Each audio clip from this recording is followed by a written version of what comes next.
when we're looking at developing the tear trough region, there's a couple ways that have been utilized to do this. And the traditional one is with Restylane or Juvederm, but with a perpendicular needle format.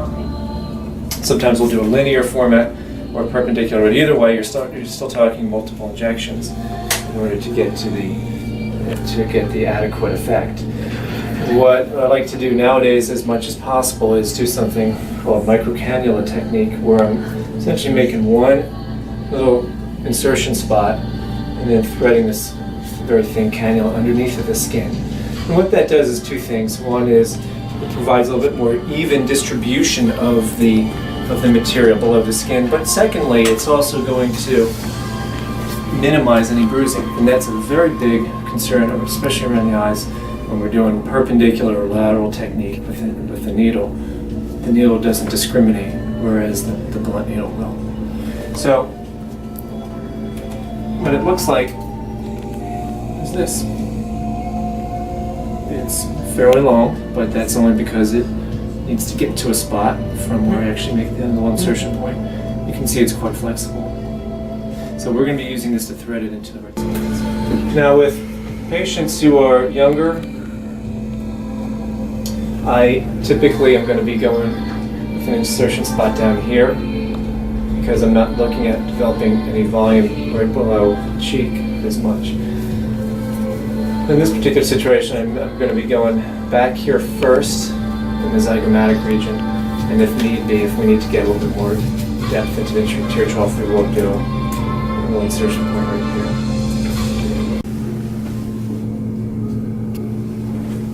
Okay.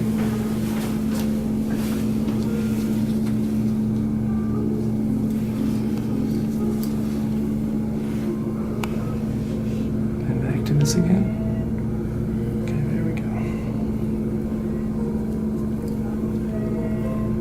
So what I'm going to do, you're going to feel this kind of pass through.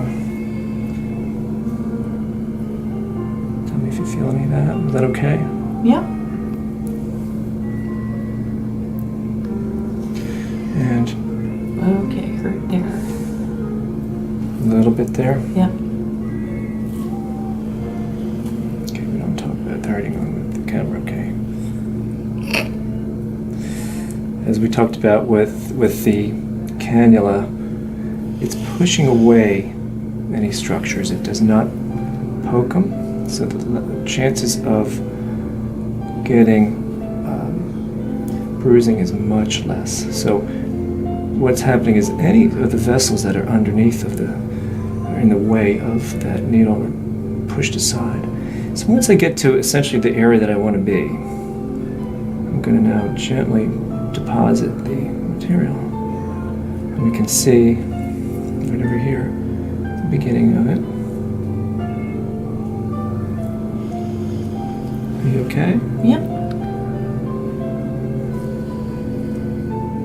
Everybody can see this, but as we're doing this, it's just depositing it nicely in there.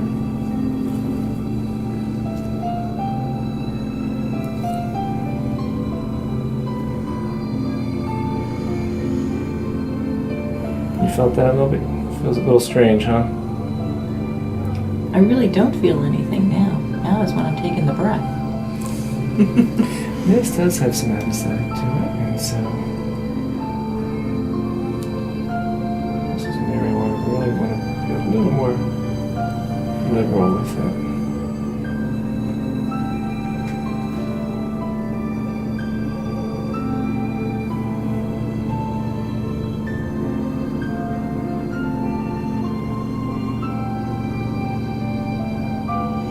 So in the past, I would have had to have made many different injection sites to accomplish this.